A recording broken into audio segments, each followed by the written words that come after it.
Story 1, video games. When I go through hard times, I need the constant feedback of, you are succeeding, you are progressing, you are not losing, that I get from easy video games. Story 2. I am totally addicted to checking my phone, especially scrolling through random articles or social media. It is not something I need, but I catch myself doing it way too often without even thinking about it. Story 3. I'm addicted to finishing any series I start, even if it spirals into an existential crisis. Every episode feels like a countdown to inevitable disappointment, yet I cannot resist the pull of another cliffhanger.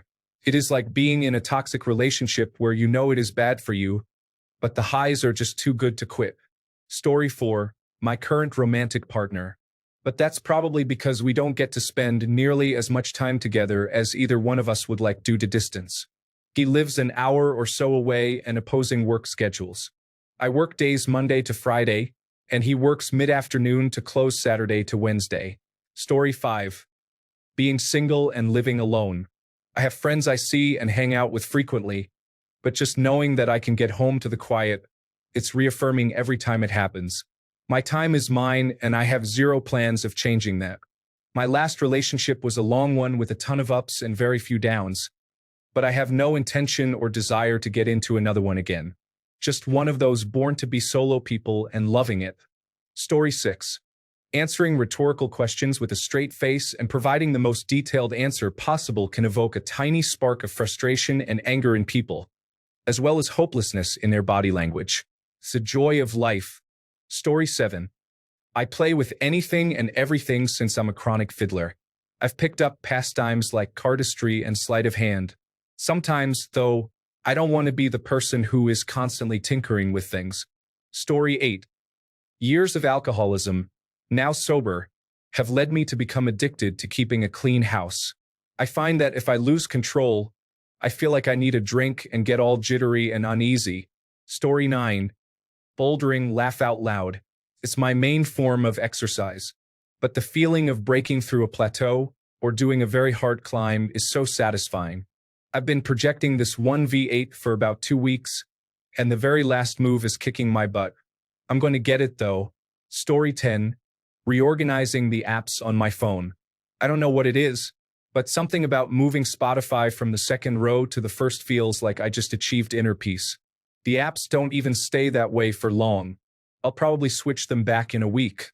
It's basically feng shui for people with commitment issues. Story 11. Deal hunting and impulse buying.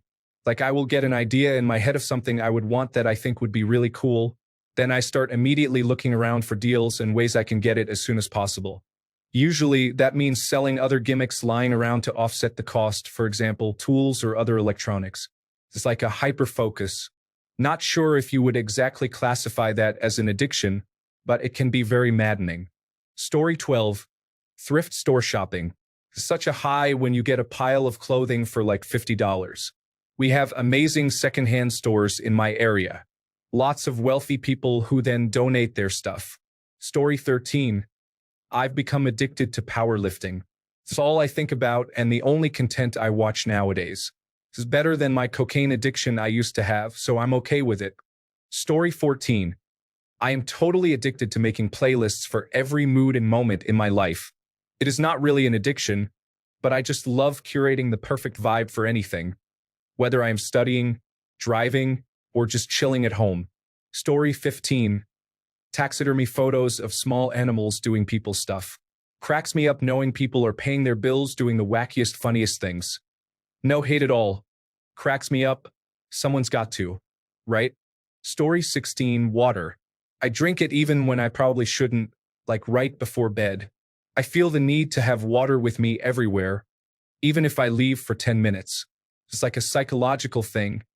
I need to know it's available. Story 17. Mine is wax melts and candles. I mostly buy blends from small business vendors because they can make them in any scent your heart desires. And I mean any scent.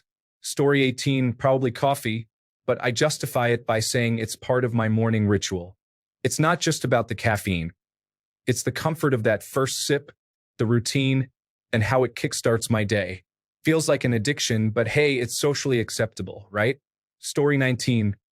I have no idea why, but I have a hyperfixation on cashews right now. I have probably eaten a few small snack-sized bags over the last couple of weeks, and it seemingly came out of nowhere. Story 20. Addicted to art ever since I got good.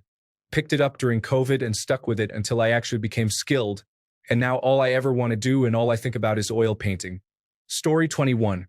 I have come to the point in life where I only drink 3 liquids. Coffee in the morning, Arizona green tea and ocean spray white cranberry and strawberry juice mixed for the rest of the day, and a few beers on the weekend. The tea and juice mix is borderline addiction. I drink about a gallon of it every day. How I don't have kidney stones or diabetes is amazing to me. Story 22. I hate sodas, and even back when I was a kid and drank soda, I never liked Sundrop. However, it is the only slushy flavor I like, and I only want them from specific machine styles.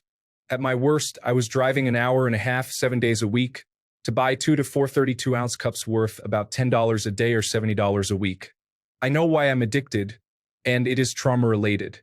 I've gotten better about controlling my urges to get them, but whenever I have depressive episodes or am feeling extremely stressed or even bored, I use them as a crutch for serotonin release. I'm down to about 3 to 4 days a week and limit myself to one 32-ounce cup or a 32-ounce cup and a 16-ounce cup. I consume no other sugary drink or food outside of that. Story 23. I'm addicted to procrastinating until the very last moment or making things into a made-up deadline, so I get a rush when I complete it. I got a 4.0 in college doing this, and I've never been burned by it in my professional career 8 years afterward. Story 24. Home renovations.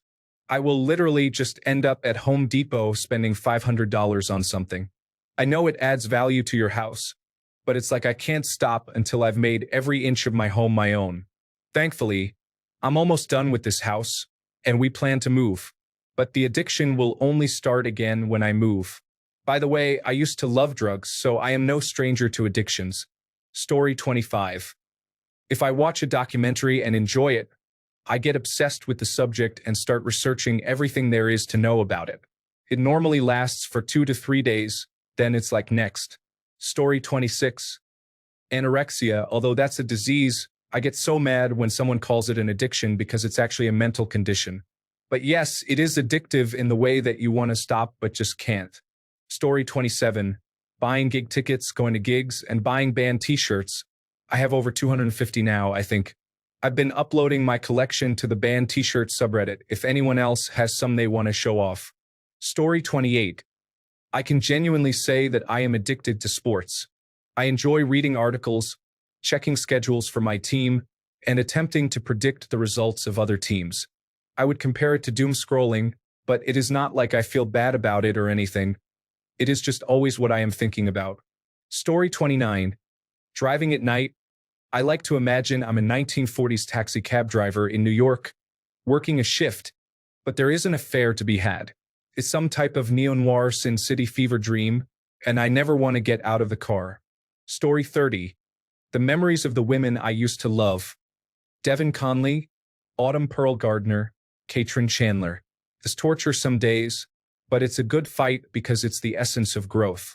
My mind is working through closure somehow in some way. Story 31. Cheese. I literally wake up in the middle of the night to eat cheese. Sliced cheese, shredded cheese. I just love cheese. I know there are studies about cheese and the brain, but I just love cheese. Story 32. Smelling books, new or used. I can sit for hours smelling that intoxicating smell before I begin page 1.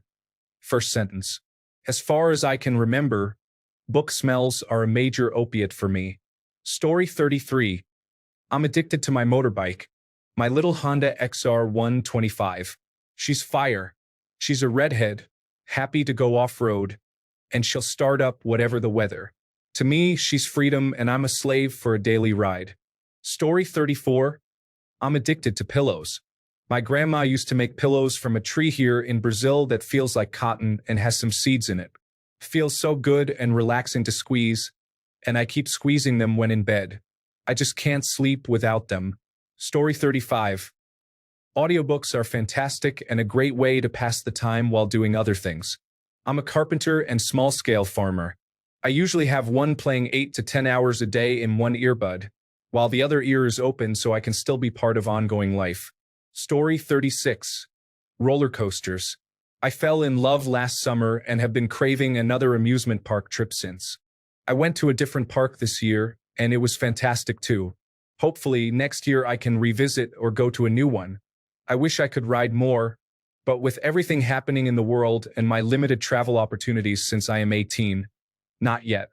Story 37. Sparkling water, mostly the caffeinated ones. Sure, I know caffeine is mildly addictive, but you can get caffeine in so many things.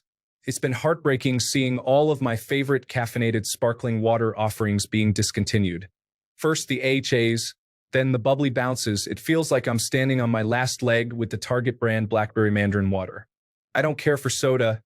Energy drinks are too chemical, and coffee or tea don't have the bubbles I long for. Story 38. Cracking jokes about people is something I do all the time. It's hard to stop. For example, if someone has a big head, is wearing ragged shoes with an otherwise decent outfit, or maybe wearing a New York Mets hat with a Washington Nationals jersey. People being awkward always gets me. Did I mention big heads? Kills me every time. Story 39. Sleeping, I do it so much it might actually be considered an addiction. When I think about it, I get excited. When I'm not sleeping, I'm thinking about sleeping and the next time I get to take a nap. My naps get longer and longer. Sometimes I take 2 a day. It's getting really bad. I'm gonna schedule a sleep study to figure out what is wrong with me, or if I really am just addicted to sleep. Story 40. Thinkaholic. I keep thinking about a lot of hypothetical situations, which are mostly a way to escape from reality to fantasy. It helps to relieve stress and excitement about something, but I feel like I lose touch with reality as time goes on. Story 41. Information. I love learning new things. I come on Reddit to see what people are talking about. I'll strike up a conversation with anyone willing to chat. I love hearing other people's perspectives and ideas. Story 42. Modern board gaming. I have a whole room in my house dedicated to board games. To be fair, it gets a lot of use. I play with the kids, have a group that comes over every Friday, and periodic larger-scale gatherings to play. Love it. Story 43. Modern board gaming. I have a whole room in my house dedicated to board games. To be fair, it gets a lot of use. I play with the kids, have a group that comes over every Friday, and periodic larger-scale gatherings to play. Love it. Story 44. I'd say I'm addicted to learning new things. Whether it's diving into a new book, exploring a hobby, or picking up a skill, I just can't get enough of that curiosity. Story 45. Volunteering. That sounds so self-serving and boastful, but it's not meant to me. It's actually somewhat of a problem. I don't like the silence when someone asks for volunteers and no one says anything, so I volunteer to do it, no matter how much I have on my plate. I'm vice president of my community moms club, but taking on the role of president too, because our current president is lacking in effort. I'm secretary of the high school drama booster club, president of the elementary school drama booster club. I sell concessions for the community theater group, coach soccer, and serve on the parent-teacher association for 2 schools. I run the talent show at the elementary school and organize the trunk or treat event at the school. And then it spills over into my professional life. I'm vice chair of a national industry committee. I just did 3 presentations at our semi-annual meeting because no one else would cover. I was involved in writing a national drill and helped write official comments on a proposed rulemaking. Plus, I have my actual job to do. There was an evening in summer 2023 when I got home from my volunteer shift at a community event, and the house was empty. My husband and all my kids were elsewhere, and I had no other plans for the rest of the night. I didn't know what to do with myself. I got so overwhelmed with the idea of figuring out something to do. That's not healthy. That's not normal. And yet, that's the last time it happened. In August 2023, I seriously need to learn to say no. Story 46. Reddit. If I am not kept busy with anything else, including actual hobbies that I have, I will default to Reddit. Work break, Reddit. 9 in the evening and I am winding down to try to go to sleep in maybe an hour and a half or so. Reddit. Generally, in my workday, I am kept busy enough to not be wasting my time on Reddit, unless it is a time like right now where I am on a break. On weekends, if I am just at home, maybe I will not be on Reddit and enjoying an actual hobby, but it is the one thing I default to in order to stay entertained when I have downtime. Story 47. Maladaptive daydreaming or being in a state of limerence. Thinking about someone I have a crush on makes me feel euphoric, but also makes it difficult to eat and sleep. Feels like a drug. Story 48. Learning podcasts for sure. Yes, you will hear a lot of similar stuff, but the more you hear it, you'll figure out things for yourself, especially if you don't have a successful mentor. Story 49. Watching other anime music videos, trying to make mine as good as them and getting motivation. Realizing I'm already working 2 weeks on one edit. Get burnt out. Take a break. Rinse and repeat. Story 50. Delivering food. I delivered pizza for a few years in my early 20s. I didn't do it for about 10 years, and then I discovered DoorDash. I look forward to driving around on my days off, listening to music, and having a bunch of small interactions with all different kinds of people, along with that feeling of reward and excitement similar to gambling when you get larger tips. I don't know if I will ever fully stop. Even weeks when I'm busy, I'll try to find time to take a couple of deliveries on my way home from work at least once a week, just to scratch the itch.